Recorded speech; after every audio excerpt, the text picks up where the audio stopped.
right, back at the bench in the shop at Accurate Rifles and Restorations. Got the Sako 75 out of the lathe. All of the machining work has been completed. Everything turned out real nice. We've got a super nice fit on everything, but just to review, we have trued up, completely trued up, the lug abutments back here, the threads, and then the face. The three critical areas for ultimate accuracy, or consistency, I guess you would say. Right, so this is when the barrel is machined in the same fashion, within a tenth, as little to no run out as possible, square, concentric. It will screw in and butt up 100% square with this surface. The threads will be square, and nothing will be off, canted away, or slanted, or anything like that, providing for a perfect match for the new barrel. And thusly, all the bolt work correlates to the action being locked up into perfect harmony. So we've got a couple of sleeves. We've got a rear sleeve here and a front sleeve. And those are where the bolt bears right here and here when it's locked up in battery. And so I showed before the slop. It's pretty sloppy.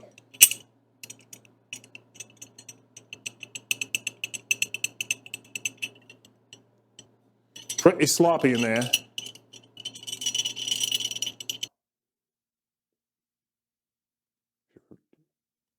So there's just nothing. So before, I was shaking this. There's a tiny bit. It's got to have some clearance. And that's the handle moving there. But now we do still have that front to back. But we have not taken so much that there's any danger there on the, for the bolt to be bearing there against the back of this. We don't want that touching at all. And we still have plenty of primary extraction. You can kind of hear it snap into place because we have such good contact now. There's all the slop has been removed from the inside of the action, like I said. So remember before it was rattling like a dog toy, rattling away, and now there's nothing. It feels so nice. I wish you guys could reach through the screen and feel this action, because it is just silky smooth. You feel it just right in there, right into battery, but it'll still drop free. It's not like it's binding up. So handle closes on its own, maybe with a little persuasion, and then it'll open and come out without yarking on it. So right now it's sleeved. All that slop's been reduced. The backs of the lugs are all perfectly trued up. And then the face came out super nice. And just look at that surface finish there. That is awesome. Right, so now that all means the bolt, when it's in the receiver, is getting pushed up as little as possible from the pressure of the trigger, keeping the lugs, all three lugs, in contact with the abutments in the back of the receiver. The face is now perfectly square, so that cartridge will now be perfectly straight. And the added bonus with the Sakos, there is no ejector pushing pressure against the cartridge on the bolt face. So there's nothing there, kind of like a Mauser or some Winchesters and things like that. That is pretty ideal. There's no pressure on that cartridge, on the back side of that cartridge. So this is a very ideal situation here. So now, and I showed this on the lathe, but the bushings were 697, 6965.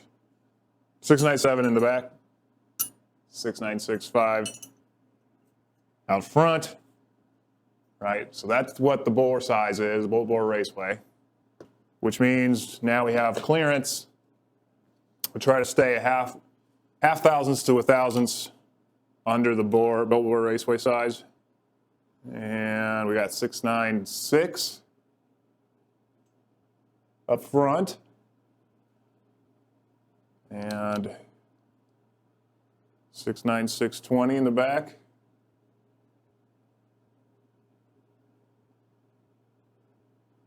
Okay, so that's how we get such a nice fit. So now, the final piece of the puzzle in our blueprinting service here at Accurate Rifles and Restorations is a lot of people will stop here and just move on to the barrel work. Well, not here. We go the extra step because in a real world environment, you got something called a trigger. And a trigger works in conjunction with a cocking piece and a firing pin and a bolt and all that good stuff. So what's happening? So this is inside the bolt body.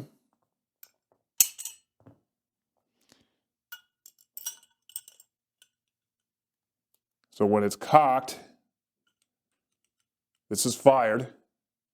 When it's cocked, it comes back and is held here on a little notch right here in the back of the bolt.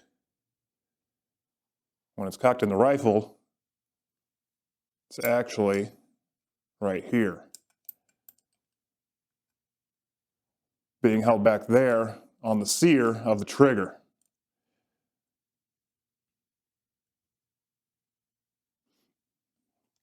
By spring pressure. So there's a whole bunch of spring pressure holding this all back. And then once you pull this trigger,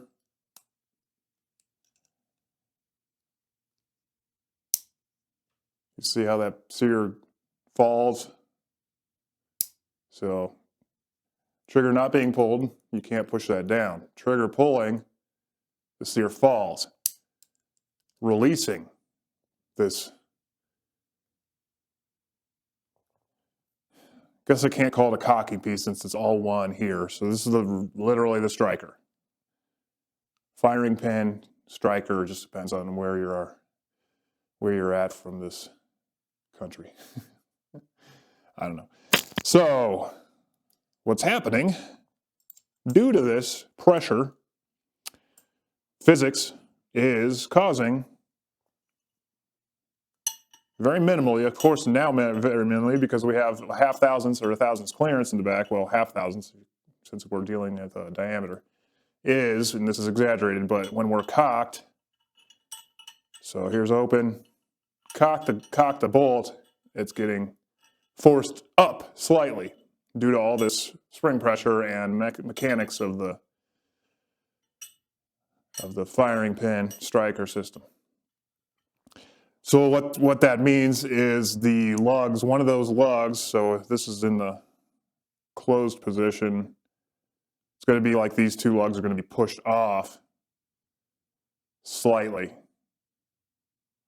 from the inside.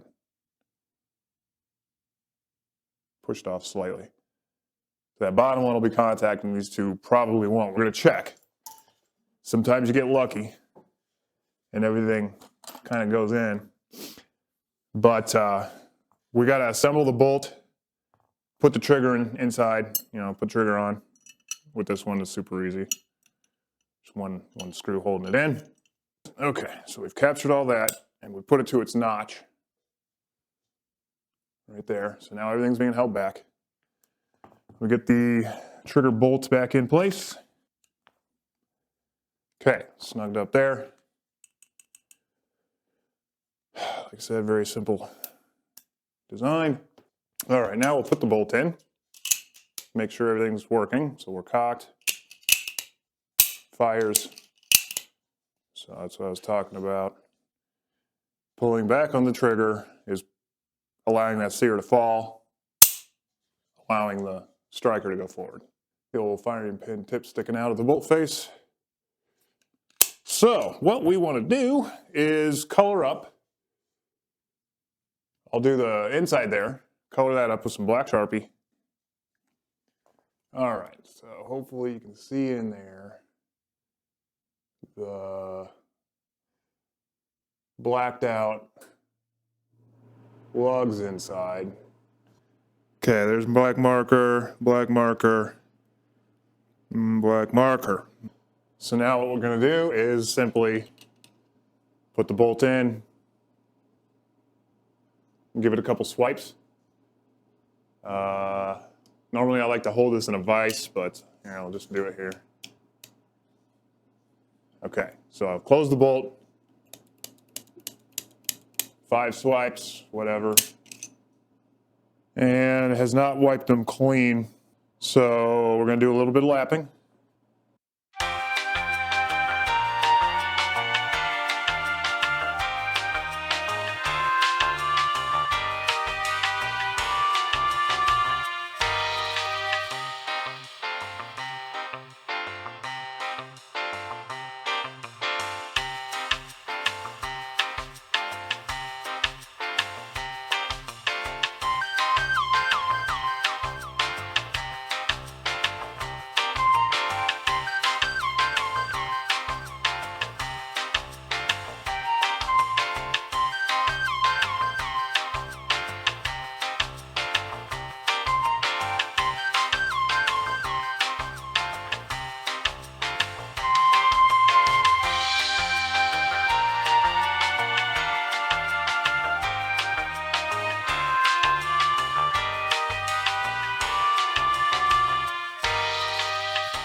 Okay, we did a little lapping.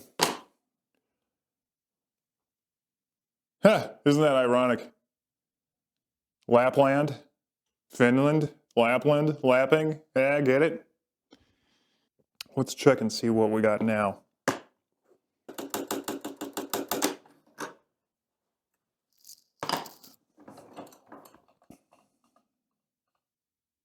There we go. Okay. We can show this. There's 1, 2, and 3.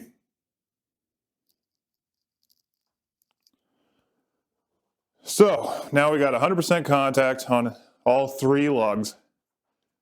Very minimal lapping required. So we are ready now to take some measurements. Since we cut all these surfaces, we need to measure from here down to the bolt in a couple different areas to give us our length of the thread tenon, minus a little bit for clearance. So we want an optimum thread tenon length, so there's very minimal gap between the bolt nose and the breech face, so everything stays safely contained and whatnot for detonation of that cartridge. Since we're here, let's go ahead and measure some things right off the bat, just to get verification. 17. So we have 17 thousandths still of a gap. Again, I'm going to have to review the footage. I can't remember if I measured this with the trigger in and all that stuff or not. But we do still have clearance. That's the important part. We have clearance. The handle is not touching the back of that. That would be bad. We wouldn't want that. And then we have all that extraction still, primary extraction action. Bolt lugs are perfectly touching, contacting, 100%. So yeah, gonna get the trigger out. I got to strip down the bolt and everything to get accurate measurements here, and get her in the old vise so that I can measure accurately, record those numbers, do some calculations, and then we're gonna get the barrel in the lathe and start machining on the barrel, get that fit and chambered to this Sako 75. So stick around.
We've got our measurements from the action, from the receiver and the bolt.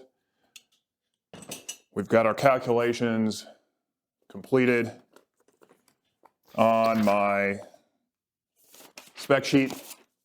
Everything is now calculated as far as lengths, diameters.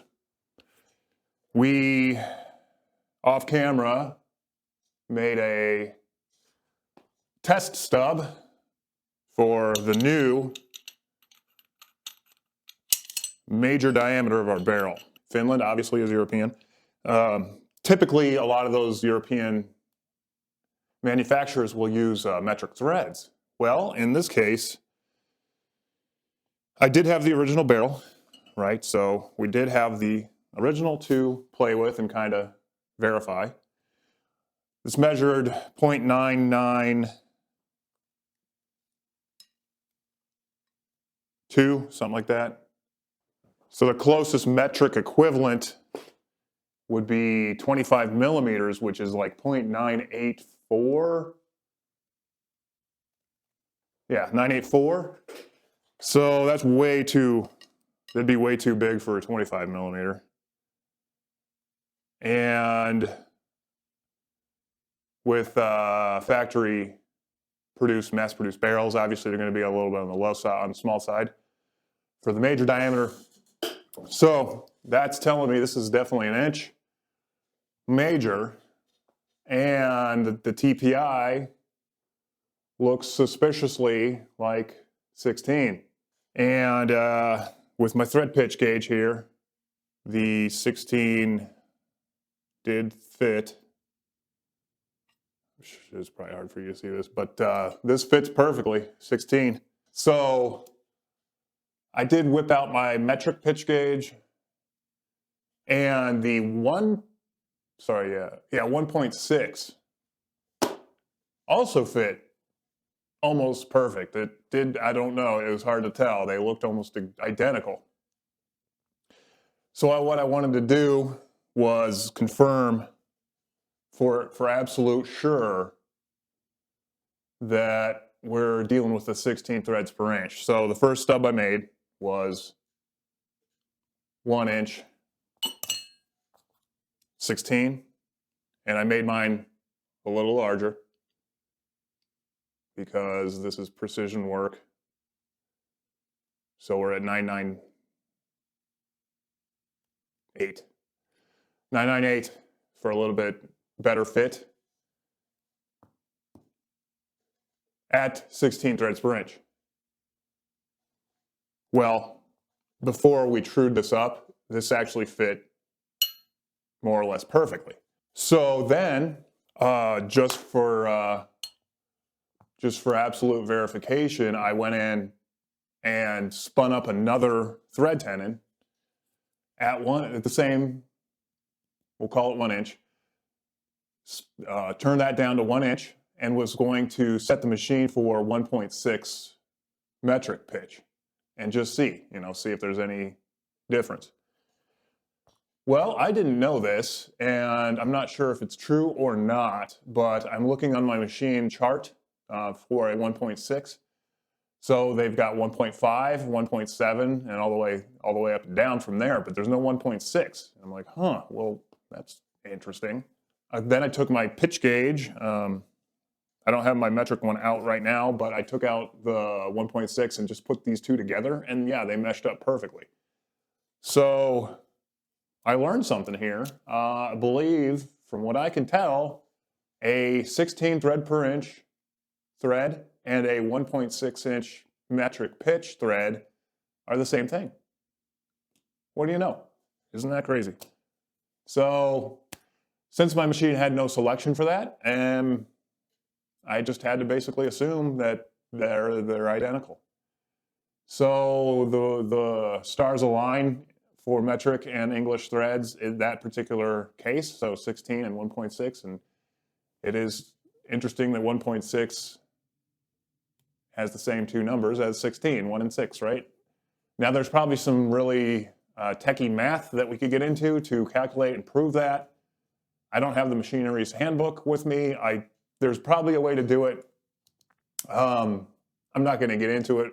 All I care about is the thing fits. So after truing up these threads, obviously they're bigger.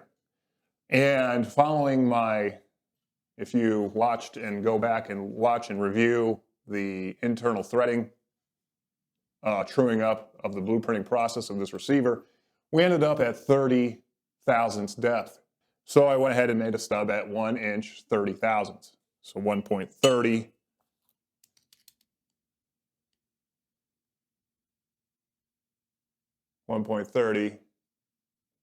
On the major. Threaded it to 16 threads per inch, and look what we got. Perfect fit. It's a little play, but nothing forward and back.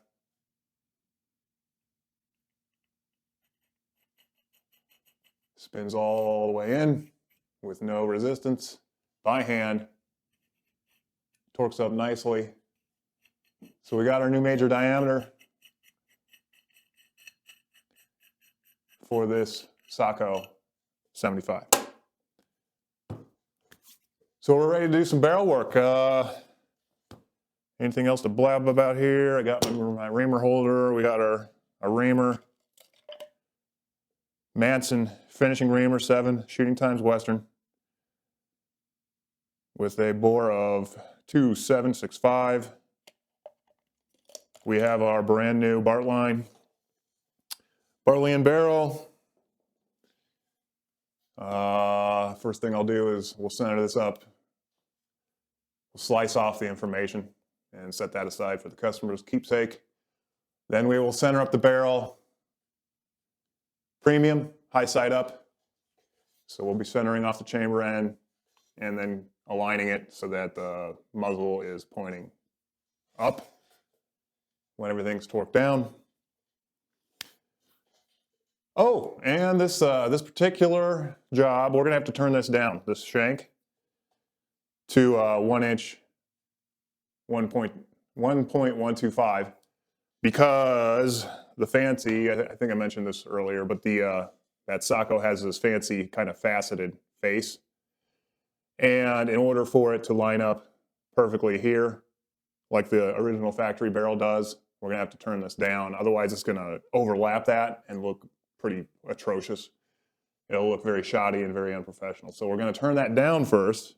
So yeah, let's head over to the old Grizzly and get to work here.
I got the barrel out of the lathe, obviously, here it is. That polish, so turning down, I got it polished pretty close to factory deal. We'll do a bunch of finishing work when this is closer to being done. But as you can see, that didn't, no gouges or any like serious problems in the finish of the barrel. But anyway, we're gonna center this up. This is our premium barrel chambering, fitting and chambering method. I've covered this a lot, but being the internet, you never know when somebody's gonna stumble upon this for the first time. So real quick, we'll go over this procedure. Premium fitting and chambering is gonna be aligning the bore of the barrel in the chamber section here, right up front. I don't have a 7STW cartridge right now. I can't find any. There's nothing available. My customer is sending me some, but they haven't gotten here yet. But basically, this is a 338 Lapua.